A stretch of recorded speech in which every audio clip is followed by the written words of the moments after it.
ठीक है। तो हम ये sales sales of goods act cover कर रहे हैं 1932 का। तो इनिशियली ये इंडियन कॉन्ट्रैक्ट एक्ट 1872 का हिस्सा था, लेकिन बाद में हमने इसे हटा दिया, इंडियन कॉन्ट्रैक्ट एक्ट से हटाया, रिमूव किया। ठीक है, देन ये एक आपका सेपरेट एक्ट बन गया, सेल्स ऑफ गुड्स एक्ट। और फिर सेल्स ऑफ गुड्स एक्ट आपका 1930 में पास हुआ था। It came into force on ये 1 जुलाई 1930 में आया था। और धीरे धीरे फिर ये सब सभी में हॉल ऑफ इंडिया में एक्सटेंड हुआ। यहाँ एक्सेप्ट लिखा है, अब तो इंक्लूड आप कर सकते हैं। ठीक है, जम्मू एंड कश्मीर को भी। तो सबसे मेन बात ना, एग्जाम्स में बहुत बार क्वेश्चंस आया है, ठीक है, कि गुड्स का मतलब क्या होता है। ध्यान देना, एग्जाम में सीरियसली आपके बहुत बार आया है, ईयर पूछा गया है। ठीक है, सबसे पहले तो आपको इसका ईयर अच्छे से करना होगा कि सेल्स ऑफ गुड्स एक्ट का ईयर है 1930। तो as per section 4 sub section 1, ठीक है, इसमें से सेक्शन उतने ज्यादा नहीं आए हैं, लेकिन इसकी जो थ्योरी है वो बहुत ज्यादा आई है। हर बार पेपर का लेवल बहुत ज्यादा हो रहा है, तो आपको ये कवर करना जरूरी है। तो sales of goods act 1930, contract of sales of goods एक कॉन्ट्रैक्ट है। आप समझ ही गए होंगे हम क्या कर रहे हैं, गुड्स का सेल कर रहे हैं। ठीक है, तो सेलर क्या करता है, सेलर भाई ट्रांसफर करता है भाई उसकी जो भी गुड्स है।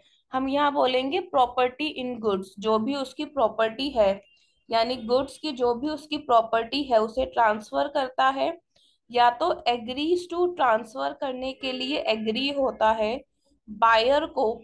ठीक है, फॉर ए प्राइस के लिए।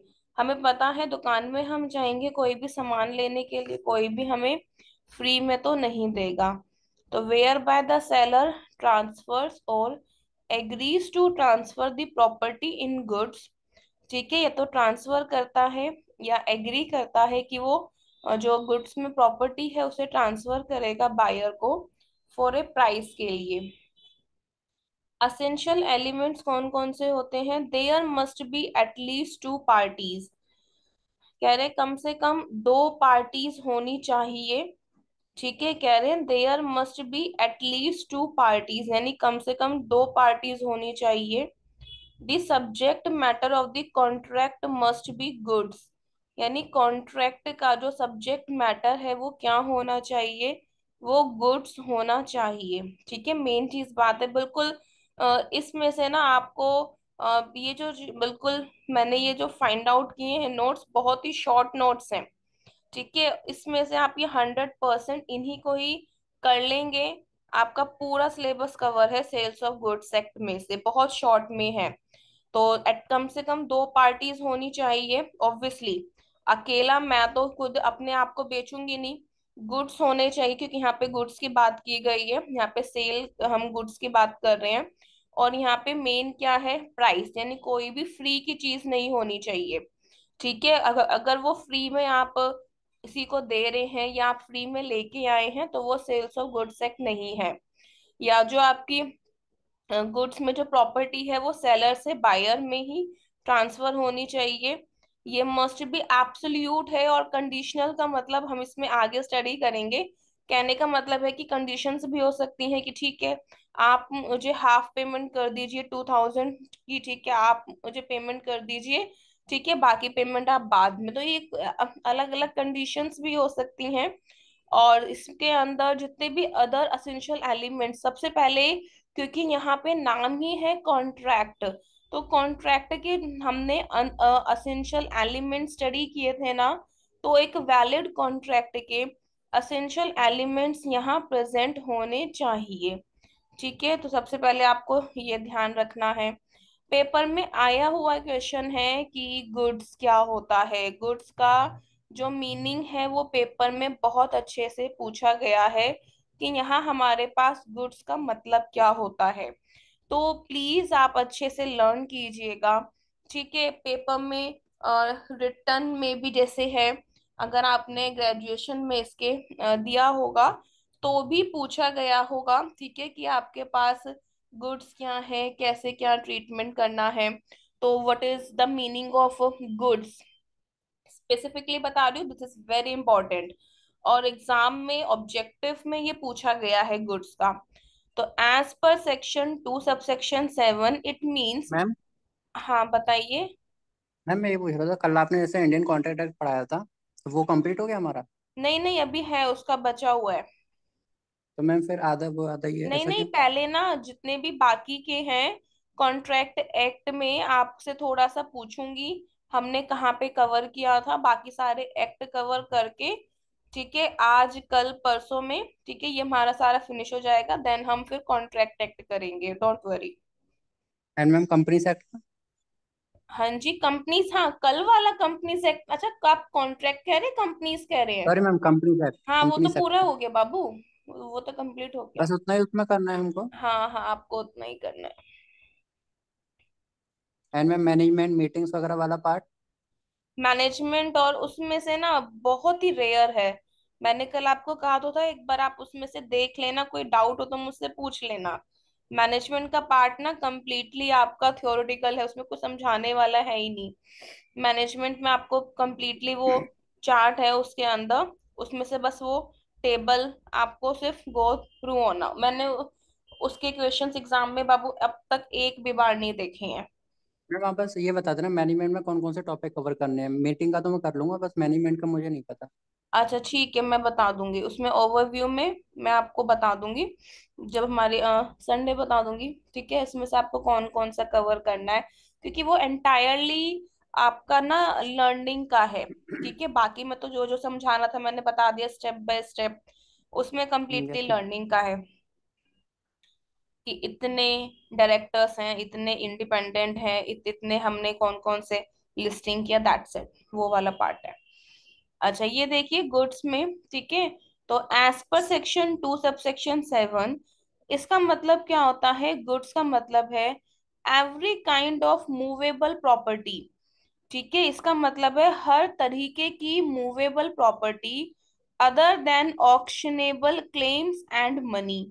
ठीक है, कहने का मतलब है ऑक्शनेबल क्लेम्स और मनी के अलावा जो भी हर टाइप की जो मूवेबल प्रॉपर्टी होती है, ठीक है, जैसे कोई भी मूवेबल प्रॉपर्टी होगी, ठीक है, तो एक्शनेबल क्लेम्स और मनी के अलावा जो भी आपकी मूवेबल प्रॉपर्टी है, जैसे इंक्लूड्स करते हैं stocks and shares, growing crops. ठीक है, जैसे आपके पास स्टॉक है, आपके शेयर्स हैं, ठीक है, क्रॉप्स आपकी ग्रो कर रही है, घास है, थिंग्स अटैच टू। ठीक है, मतलब ये सब कुछ आपका इंक्लूड करेगा। सबसे पहले ध्यान देना कि ऑक्शनेबल क्लेम्स एंड मनी आपकी नहीं होगी। ठीक है, ऑक्शनेबल क्लेम्स और मनी यहाँ कवर नहीं है। ऑक्शनेबल क्लेम्स का क्या मतलब है कि जैसे मान लीजिए यहाँ पे कोई भी आपके पास क्या है, आपको लगा कि ठीक है भाई, मैंने किसी ने मेरा क्या लिया हुआ है, पैसा लिया हुआ है, डेट लिया हुआ है, ठीक है, उससे मुझे क्लेम मिलेगा। ठीक है, तो वो आपका बेशक आपका वो गुड से अराइज हुआ है, लेकिन ठीक है उसमें से आपको कवर कर लेना है। तो debt due to man from another is an actionable claim. तो ये आपका कहने का मतलब है कि जिस चाहे आप इसे बोलिए कि कोई भी तरीके की कंपनसेशन है, कोई भी तरीके का क्लेम है, क्योंकि इस एक्ट में आपके पास कवर नहीं है। इस वाले एक्ट में जो भी हमें डिफरेंट करना है, यानी कि जो हमारा हमारा ऑब्जेक्टिव है कि दैट इज अ सेल हो रही है, वो इसमें कवर नहीं है। इसीलिए ठीक है, ये लाइन एग्जाम में आई हुई थी, मैं इसीलिए इसके ऊपर ज्यादा फोकस कर रही हूँ। ठीक है, तो every kind of movable property है, हर तरीके की मूवेबल प्रॉपर्टी है अदर देन एक्शनेबल क्लेम्स, ठीक है, एंड मनी। मनी क्या है? ऑब्वियसली जो आपके पास अभी अभी फिलहाल पैसा है, तो देखा जाए आप कह सकते हैं कि ये मूवेबल प्रॉपर्टी है, कॉइन्स है, मूवेबल प्रॉपर्टी है, लेकिन फिर भी ये गुड्स का पार्ट नहीं है।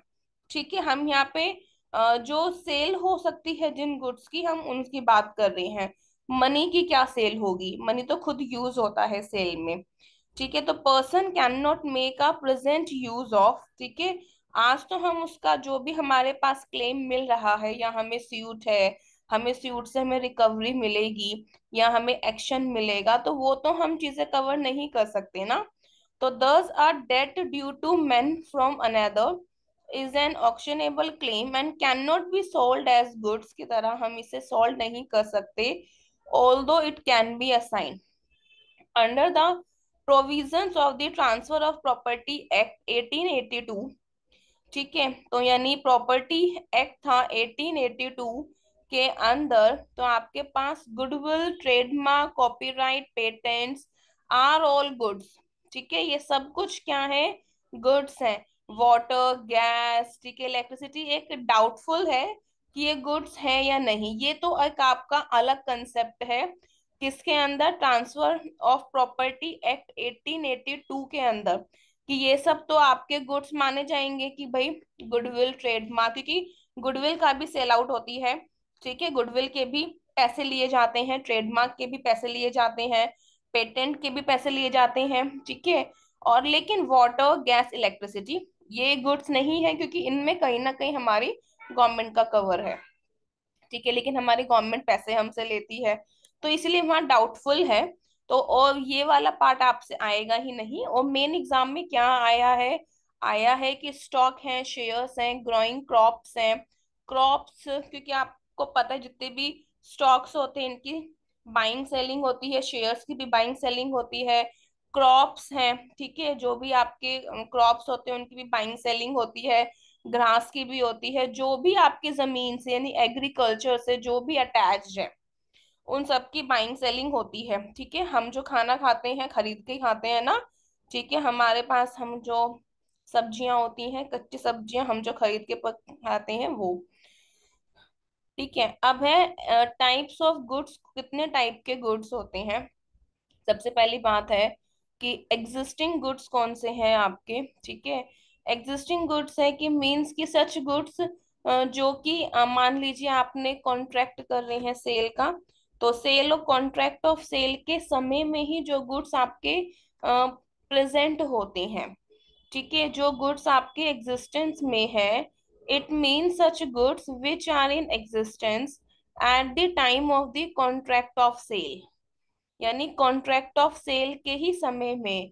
मान लीजिए कि भाई मैं, ठीक है, मेरे पास क्या है अभी फिलहाल, ब्लैंकेट्स हैं। ठीक है, मैं ब्लैंकेट्स का काम कर रही हूँ या मैं उनका बिजनेस कर रही हूँ। तो ओनर के द्वारा जो ब्लैंकेट्स, भाई अभी फिलहाल मेरे पास जो चीज है मैं उसके लिए बात कर रही हूँ। ठीक है, मैं ये नहीं कह रही हूँ कि कल जब सेल होगी, ठीक है, मेरे पास एक कस्टमर आया, उसने बोला कि मुझे ना अलग टाइप की ब्लैंकेट्स चाहिए, that is your the specific goods. ठीक है ना, मतलब मैंने कहा कि ठीक है वो दो दो दिन बाद आएगी, तो वो 2 दिन बाद वो मेरा एग्जिस्टिंग गुड्स बनेगा। जब सेल का एक्ट होगा, लिखा है एग्रीड अपॉन द टाइम, जिस टाइम पे कॉन्ट्रैक्ट ऑफ सेल एक्ट होगा। अभी फिलहाल, ठीक है, एक कस्टमर था वो दूसरी ब्लैंकेट ले गया, यानी उस टाइम के लिए, क्योंकि उस टाइम पे दूसरा क्या हुआ है, कॉन्ट्रैक्ट ऑफ सेल हुआ है। तो ये क्या है, ये आपका एग्जिस्टिंग गुड्स है। क्या हुआ, कोई डाउट है क्या, ये क्या हो रहा है। No ma'am. ठीक है, देन क्या है आपके पास, इन्हें एसरटेन बोलते हैं कि हमें ये पता है। ठीक है, अब मेन क्या है, जेनेरिक और अनसर्टेन गुड्स कौन से होते हैं। जैसे कि ना एक्सप्लेन कर दिया, बता दिया कि ठीक है ना इस टाइप के गुड्स होते हैं, ऐसे गुड्स होते हैं।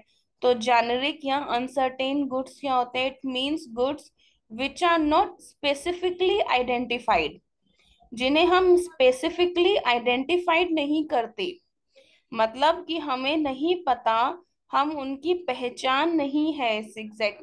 जैसे मान लीजिए मेरे पास कस्टमर है, ठीक है, कस्टमर ने कहा कि हम, मुझे ना इस कलर में या ऐसी मुझे ना, ठीक है, ब्लैंकेट चाहिए। मैंने डिस्क्रिप्शंस में देख लिया, उसने मुझे जो बताया मैंने सब कुछ नोट डाउन कर लिया, लेकिन मुझे ना उस चीज की पहचान नहीं है, कभी मैंने वो चीज देखी नहीं। ठीक है, तो जहां मैंने अगर वो चीज नोटिस की है, देखी है, उन्हें हम बोलते हैं गुड्स आइडेंटिफाइड। और यहाँ हमने वो चीज नहीं देखी, मैंने सिर्फ डिस्क्रिप्शंस में ही देखा है कि हाँ वो इस टाइप से होगा या इस टाइप से होगा, तो it means goods which are not specifically identified. ठीक है, गुड्स जो कि स्पेसिफिकली आइडेंटिफाइड नहीं है बट इंडिकेटेड बाय डिस्क्रिप्शंस के द्वारा इंडिकेट किए जाते हैं, उन्हें बोलते हैं जेनरिक एंड अनसर्टेन गुड्स। ठीक है, तो हमारे पास टाइप्स ऑफ गुड्स कौन कौन से हैं? एग्जिस्टिंग गुड्स हैं, ठीक है, एग्जिस्टिंग गुड्स हैं, स्पेसिफिक और असर्टेन गुड्स हैं। ठीक है, एग्जिस्टिंग आपके एट दैट टाइम होते हैं, स्पेसिफिक आपके बाद में होते हैं, जेनरिक आपके क्या है या अनसर्टेन है कि जो सिर्फ हमने डिस्क्रिप्शंस में ही देखे हैं, हमने मतलब उसको उन गुड्स को हम पहचान नहीं पाते। देन है फ्यूचर गुड्स, का मतलब क्या है कि वो क्या होंगे, सेलर के द्वारा बनाए जाएंगे फ्यूचर में। ठीक है, अब फ्यूचर में अब ये वाले गुड्स कब होते हैं कि जब मेरे पास क्या आया है, मेरे पास लॉट्स आई हैं कि मुझे, ठीक है, स्पेसिफिक इसी टाइप का, ठीक है, गुड्स चाहिए, तो वो उस केस में ज्यादा होता है। ठीक है, देन है आपके पास contingent goods, it means the goods acquisition of which by the seller depends upon a contingency which may और मे नॉट हैपन। मतलब हो सकता है कि ठीक है भाई, अब कस्टमर ने, भाई उसने बताया कि सेलर ने कि हाँ ये इस टाइप का डिजाइन्स है या इस टाइप के गुड्स हैं, हो भी सकता है या ऐसा बन सकता है या फिर, ठीक है, ये चीज जो आपकी कंटिजेंसी गुड्स हैं ये ज्यादा आपके जो भी पार्लर के केसेस होते हैं ना उनमें ज्यादा होते हैं। मान की, ठीक है, क्योंकि उसमें क्या होता है वो ये बताते हैं कि ऐसा हो सकता है, या जो आपके स्टिचिंग के वर्क्स होते हैं कि ये कपड़ा है, इस कपड़े में से ये चीज हमारी बन पाएगी या नहीं बन पाएगी, तो अंदाजे में तो बोल दिया कि बन जाएगी, लेकिन जब एक्चुअल में जब उसका डिजाइन प्रिपेयर किया गया तब नोटिस किया गया, ठीक है, कि वो बनेगी या नहीं। तो गुड्स की डेफिनेशंस हमने देखी। ठीक है, तो अभी तक हमने सिंपल बेसिक पार्ट देखा। बेसिक पार्ट में से जो अब तक आपके एग्जाम में आया है मैं क्वेश्चन बता चुकी हूँ। एक तो एक्ट का ईयर आया था कि सेल ऑफ गुड्स एक्ट का ईयर क्या है, 1930। ठीक है, 1930 आपका सेल्स ऑफ गुड्स एक्ट का ईयर है। ठीक है, 1930 इसका ईयर है। फिर और क्या आया था आपके एग्जाम में, गुड्स का मीनिंग था वो मैंने बताया। देन है sale and agreement to cell के बीच में क्या डिफरेंसेस है, ये स्पेसिफिकली आपके सिलेबस में मेंशन है। ठीक है, देखो ये क्या है, अब सिंपल है। ठीक है, आप मेरे पास आए, आपने कहा कि मुझे ये सामान खरीदना है, आपने मुझे पैसे दिए, ठीक है, मैंने आपको सामान दिया, दैट इज अ सेल। ठीक है, लेकिन आपने कहा कि ठीक है ये, फिर आपने ना एक और बोला कि ठीक है मुझे ना इस टाइप का मेरा मंगवा दीजिएगा, दिस इज एग्जीक्यूटरी कॉन्ट्रैक्ट। मतलब कॉन्ट्रैक्ट अभी हुआ नहीं है, कॉन्ट्रैक्ट होगा, मतलब सेल होगी, this is agreement to sale. Of sale नहीं बोलते, एग्रीमेंट ऑफ सेल बोल दीजिए या एग्रीमेंट टू सेल बोल दीजिए। ठीक है, एग्रीमेंट ऑफ सेल है, और अगर हम सेल बोलेंगे SALE, तो या एग्रीमेंट टू सेल भी बोल सकते हैं या एग्रीमेंट ऑफ सेल। ठीक है, तो ये क्या है कि जैसे सेल बहुत ही इंटरेस्टिंग है, आपको पता है सेल्स ऑफ गुड्स एक्ट बहुत इंटरेस्टिंग है और एग्जाम में ये आता भी है। ठीक है, तो जैसे क्या है distinction between sale and agreement to sale, तो सेल क्या है, ये एक एग्जीक्यूटेड कॉन्ट्रैक्ट है। एग्रीमेंट ऑफ सेल क्या है, ये एक एग्जीक्यूटरी कॉन्ट्रैक्ट है। ठीक है, तो ये एग्जीक्यूटेड कॉन्ट्रैक्ट है, ये एक आपका एग्जीक्यूटरी कॉन्ट्रैक्ट है। ठीक है, तो property are transferred from seller to buyer when the contract is made. Simple है कि जब कॉन्ट्रैक्ट किया जाता है तो जो प्रॉपर्टी होती है वो सेलर से बायर में क्या होगी, ट्रांसफर की जाएगी। ठीक है, मतलब हो चुकी है ट्रांसफर, यानी कि गुड्स आप मुझसे ले चुके हैं, ठीक है, पेमेंट हो चुकी है। ठीक है, यहाँ पे अब लेकिन यहाँ क्या है कि जो गुड्स है वो फ्यूचर डेट पे होगा, ट्रांसफर होगा, यानी अभी तक ओनरशिप क्या है, मेरे ही पास है, जो टाइटल है ओनरशिप का वो मेरे ही पास है, जो गुड्स होंगे वो फ्यूचर डेट में ही ट्रांसफर होंगे। Seller can not resell the goods as the properties with the bio.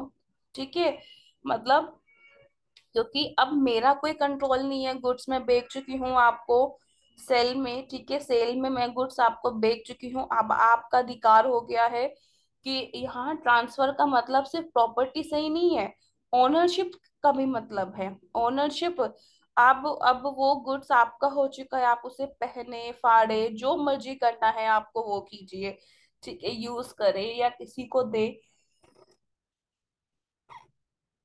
अब मेरा फर्दर सेलर के ऊपर उसका कोई भी राइट्स नहीं है, तो seller can not resell the goods as the property is with the buyer. लेकिन सेलर यहाँ पे, क्योंकि अभी तक ओनरशिप का प्लीज आप ध्यान दीजिएगा, यहाँ ओनरशिप अभी ट्रांसफर होगी, हुई नहीं है।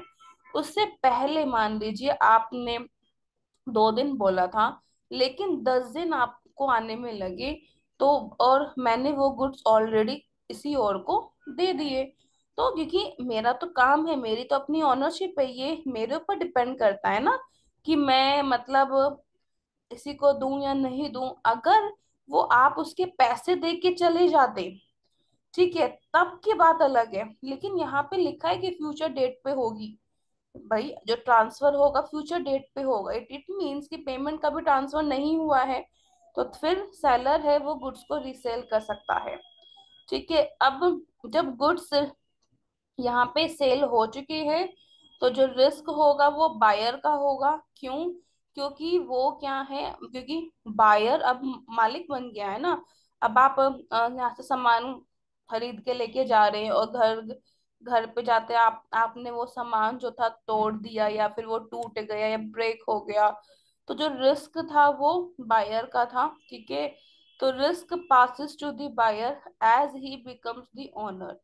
तो रिस्क जो था वो सेलर का रिस्क है यहाँ पे, क्योंकि जब तक देखो रिस्क हमेशा ओनरशिप के लिए जाएगा, जो ओनर होगा, ठीक है, वही रिस्क बियर करेगा। यहाँ ओनर बायर है तो बायर बियर करेगा, यहाँ ओनर सेलर है तो सेलर बियर करेगा, ठीक है। अब सिंपल सीधी सी बात है कि अगर बायर के पार्ट पे ब्रीच होती है, तो seller can sue for the price and damages both, कि जो सेलर है, ठीक है, वो अब सिंपल है कि उसको स्यू कर सकता है, ठीक है, प्राइस के लिए, ठीक है। अब बायर है, बायर ने आधे दाम दिए, दाम नहीं दिए, तो फिर अगर देखिए इस सेल के एग्रीमेंट को किसी ने भी तोड़ा वो स्यू कर सकता है। तो seller can sue for the price and damages both, ठीक है। अगर बायर ब्रीच करता है तो सेलर सिर्फ और सिर्फ डैमेजेस के लिए कर सकता है, ठीक है, sue can sue for the damages only, ठीक है। मान लीजिए कि बायर ने कहा कि ठीक है, ये आपको, ये मेरे लिए इस टाइप का स्पेसिफिकली बनाना था, लेकिन बायर ने उसको मान लीजिए कि सिंपल से बोला कि ठीक है मैं अपने ये फैमिली को दिखा के लेके आता हूँ, या वो टूट गया, तो वो सिर्फ डैमेजेस है, सिर्फ डैम, क्योंकि अभी तक उसने वो खरीदा नहीं है ना।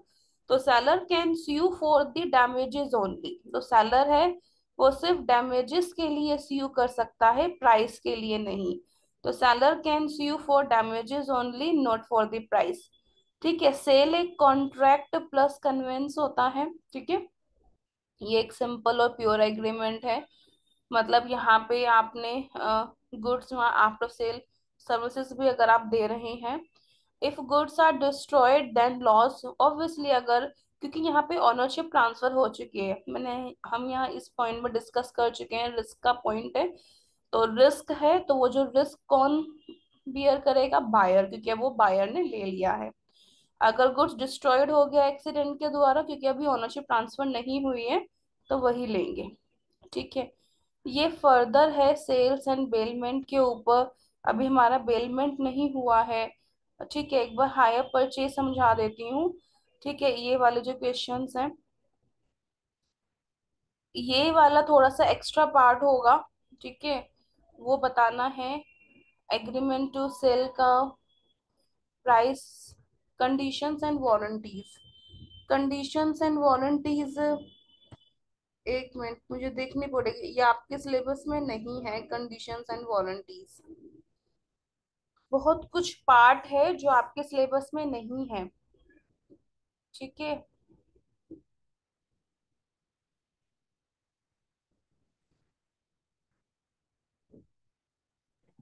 मैम इसमें केवल 4 चीजें लिखी हुई हैं। Sale and agreement to sell, doctrine of caveat हाँ, emptor, doctrine of right of unpaid कैविटेम्टर, सेलर एंड राइट यही ऑफ तो बायर, बहुत ओनली चीजें चार हैं। चीजें। आ कुछ भी जाता है, लेकिन जो मेंशन है, ठीक है, सिलेबस में वो मेंशन थोड़ा है इसमें। इसका ना ये कंडीशन वारंटी इसमें से बिल्कुल भी अच्छा नहीं है, देखा था। ये रहा सेवेट एम्पर वाला जो आपने अभी दिखाया था, सेवेट एम्पर।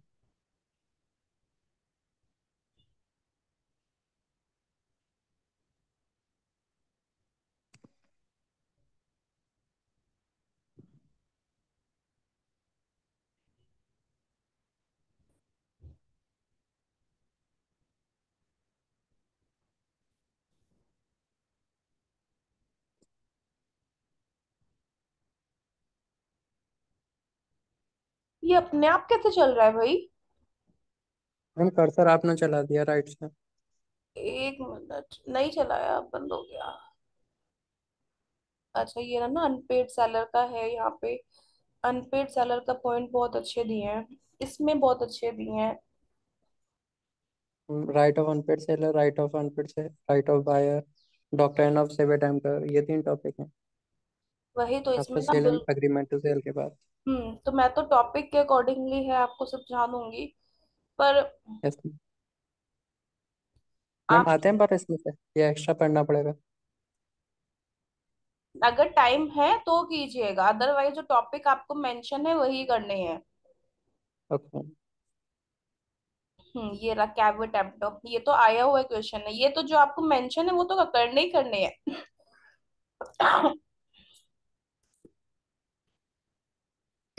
ओके।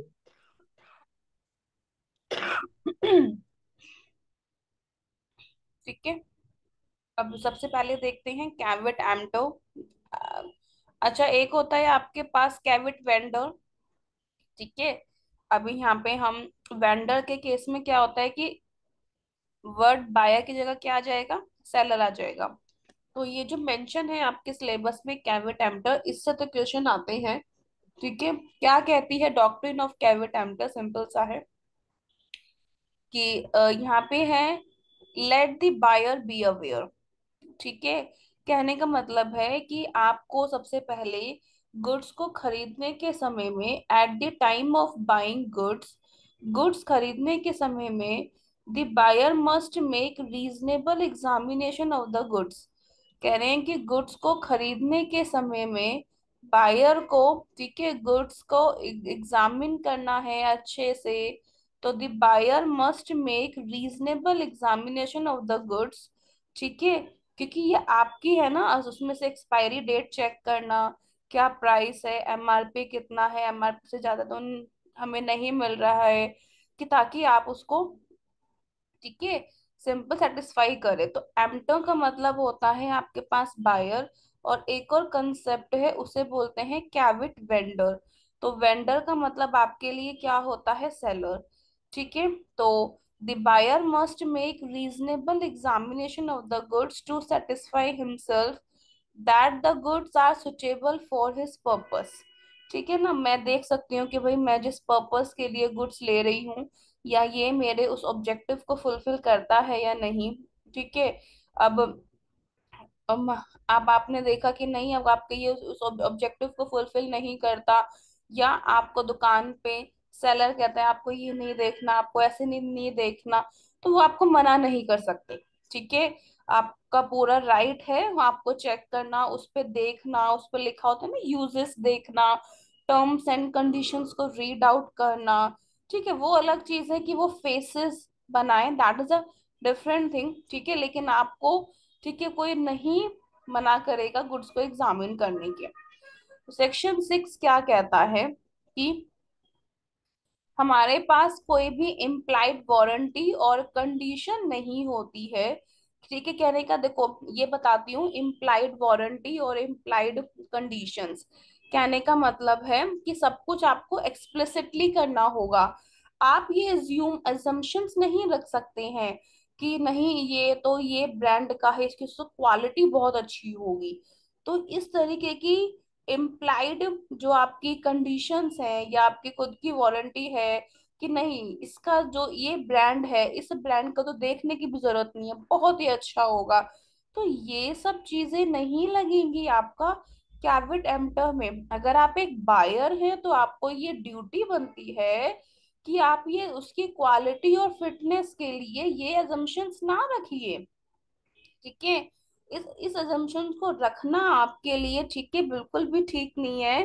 क्यों ठीक नहीं है? क्योंकि आपका जो ये ब्लाइंड फेथ है एक सेलर्स के प्रति, वो आपका ट्रू नहीं है। ठीक है, वो ब्लाइंड फेथ आपका कब जो फेथ है फेक में कन्वर्ट हो जाए नहीं पता। आपने देखा होगा मैगी के केस में, ठीक है, क्या उसकी क्वालिटी का बाद में समझ में आया था। ठीक है, ऐसे ही जैसे अलग अलग अभी यूनिलीवर के प्रोडक्ट्स के लिए आया, देन डव शैम्पू के लिए भी बहुत वो बोला जा रहा है, देन ट्रेसेमे शैम्पू के लिए भी कि उनमें मतलब कैंसर का कुछ है या कुछ, मतलब इस तरीके से। ठीक है, लेकिन आपने वहां पे उसकी क्वालिटी चेक कर सकते हैं। ठीक है, आपको ये रोमर्स पे भी नहीं देखना। ठीक है, कि ये आपके मतलब हो सकता है कि ये सिर्फ अफवाहें हो, बातें फैलाई गई हो उसकी क्वालिटी के लिए, तो ऐसा कुछ भी इम्प्लाइड नहीं है कि वो चीज बहुत ही अच्छी होगी या वो चीज बहुत ही बेकार होगी। ठीक है, तो ये कॉन्ट्रैक्ट ऑफ सेल में कंप्लीटली मेंशन है। आपको क्या करना होगा, खुद से आप अपनी एग्जामिनेशन कर सकते हैं।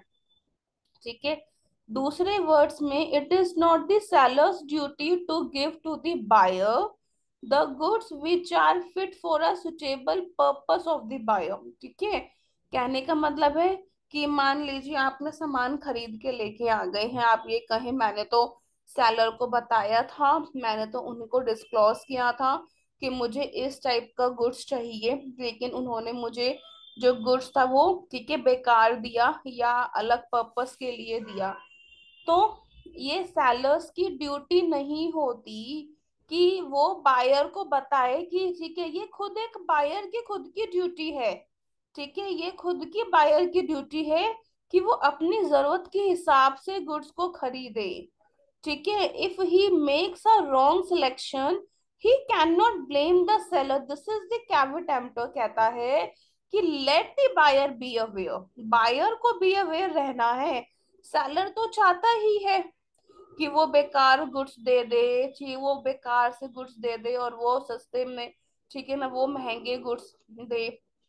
ठीक है, तो if he makes a wrong selection, he cannot blame the seller if the goods turn out to be defective or do not serve his purpose, और उसके पर्पस को सर्व नहीं करते। This is the doctrine of caveat emptor. और उसमें से वो चीज जो अभी तक समझाई है बिल्कुल भी इम्पोर्टेंट नहीं है।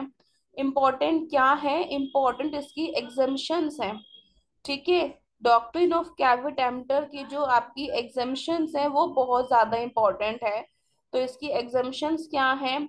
Where the seller makes a false representation and the buyer relies on it, यानी ये गलत है।